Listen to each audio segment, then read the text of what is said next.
Probably a few of you will asking why did I bring a laptop here today when the presentation is there on board.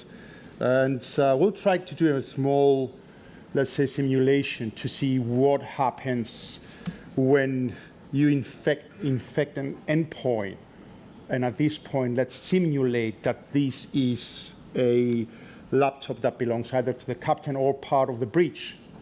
I brought a very new ransomware. If anyone wants to borrow it later on to confirm, then you're very welcome to give you a copy. Nevertheless, before we do with a small exercise, let's see a little bit of what we are talking about on cyber security. This is my gadget that they didn't allow me to bring in the class again today. It's thanks for AI. I try not to mention AI because it's not my topic today. My Flipper Zero now has even new functions with AI that can actually download a lot of codes and be clever to understand. So it opens my car without any problem. It just randomly hops frequency and hops codes in order to open the car. But since that is not in the topic today, but just to show you a few of the gadgets that cybersecurity and AI brings to devices like that. We wanted to talk about vessels today and how much and how vessels are getting targeted. And if you haven't seen that happening, it is happening. We see so many cases, so many deliberate targeted attacks for specific persons that really gets the understanding that we have shifted a pattern.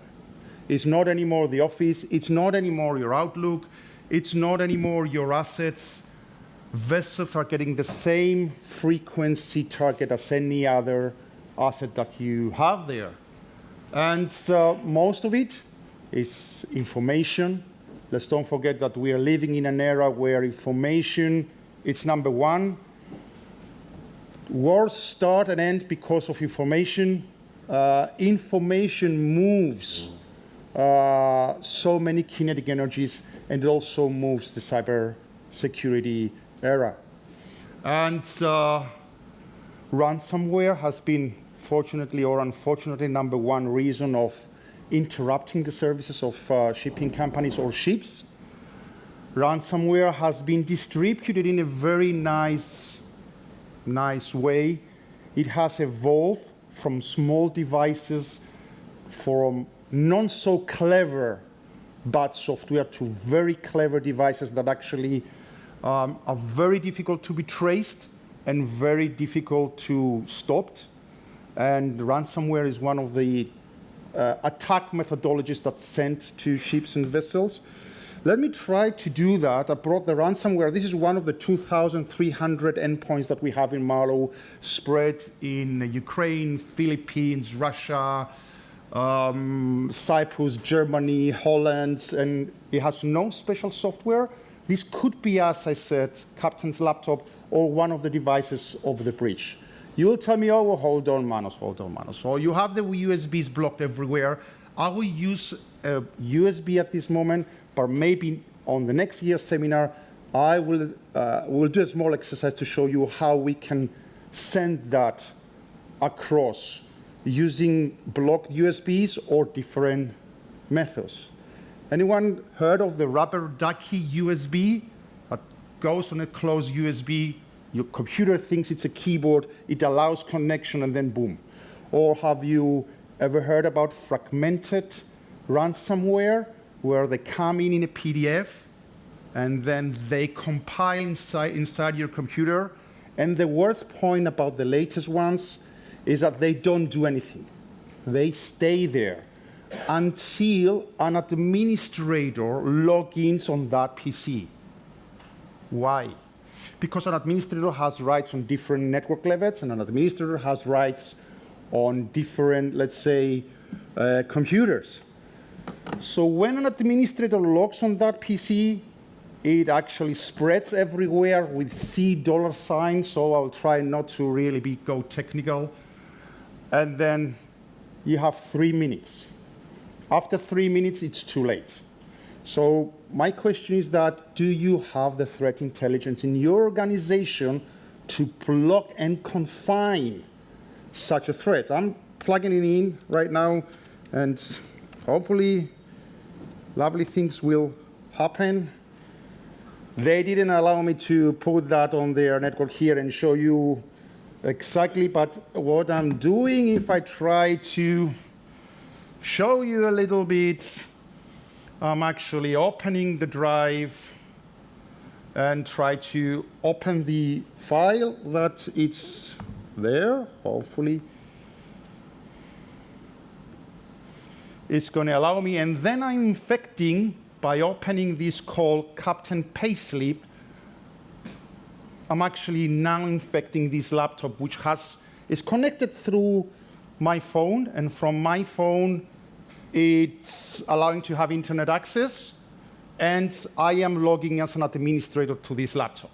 There's a ransomware running, encryption has started already, and then it's a simulation of what could happen in one of your devices. And then the question is that, what do you do afterwards, and how much time do you have to, let's say, stop that or to confine it?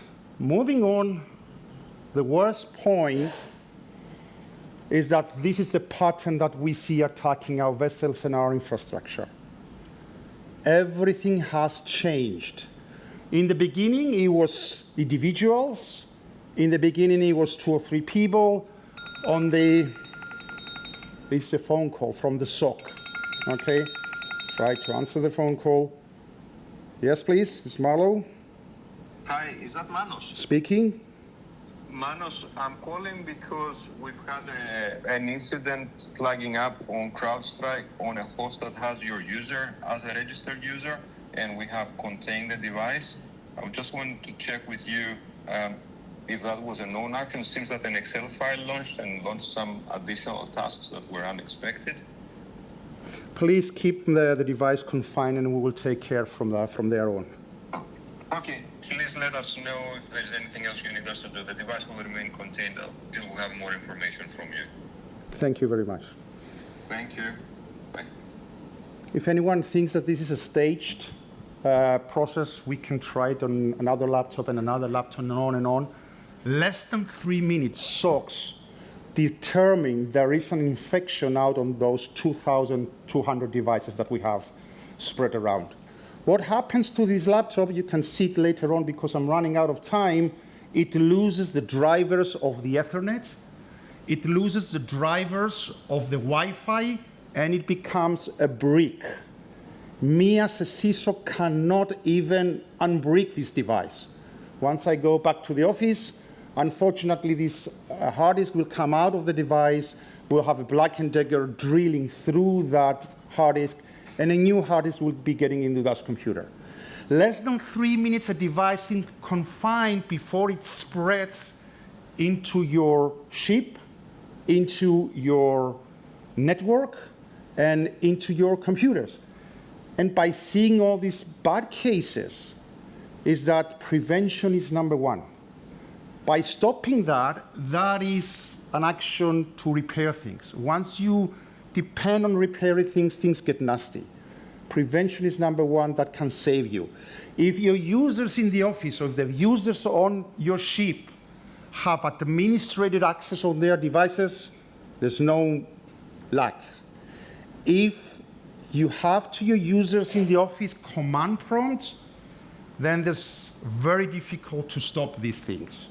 If your users, let's say in the office, are allowed to do whatever they want in the internet, have no really threat intelligence behind it, it's really very complicated to stop. Remember, 3 minutes after that with a ransomware, it's good luck. I took these slides from ENISA, which has a very good points of what is happening in the cybersecurity world with shipping.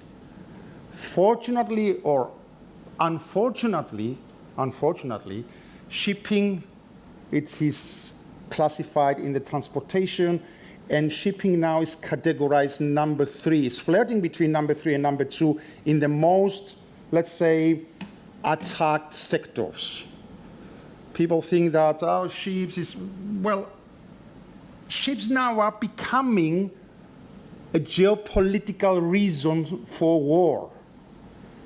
Ships are now transporting so many, actually they transported 99 or 95 or 96% of our stuff. We all get happy when our TEM order comes via plane, but that is not what the rest of the stuff come to countries. So shipping has been already a very significant sector and unfortunately has been hammered. Ransomware attack on maritime, I try very hard not to mention names. It has been devastated for a few companies last year and the year before. I will not mention names, but you can Google it. The one was a German company and the one was a Greek company, ending up with ransomware on more than 1,000 ships. So, as someone said before, it's not, the more the critical it becomes for ships to have connectivity, the more advantage the cyber criminals will take out of this. You can, sorry, that's my only Greek slide if you cannot read it. 1 out of 5, that's not my slide, that's official, that's why I'm allowed to bring it on. 1 out of 5 shipping companies have been victimized one way or another. Just a quick look of Marlow's email system.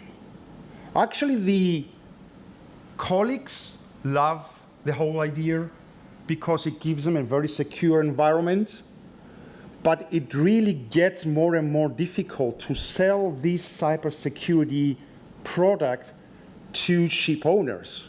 Why? Because it's so expensive now to have a healthy environment email in our office that includes everything. Let me see the first one, anti-spam. That's basic, chapter 1 in cybersecurity, data loss prevention. Do you want to see when people move around sensitive information from ships? Microsoft Defender, standard equipment. Microsoft Defender, we have also installed the protection for the accounts. I would say very quickly, we had a very good guy that he has created a new domain, Marlow Navigation, with 2N at the end.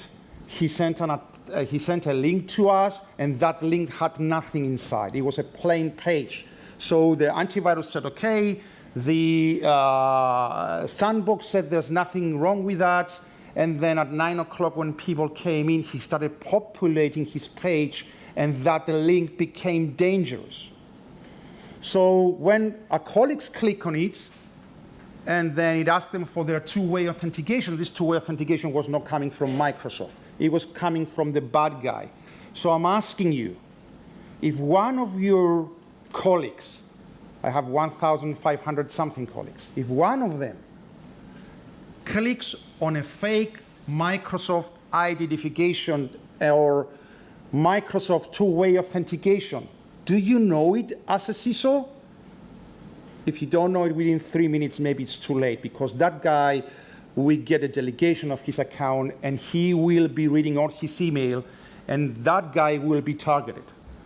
And then all of these devices that cost a lot of money, and one of my questions later to the panelists will be, can a small company afford this to be secure?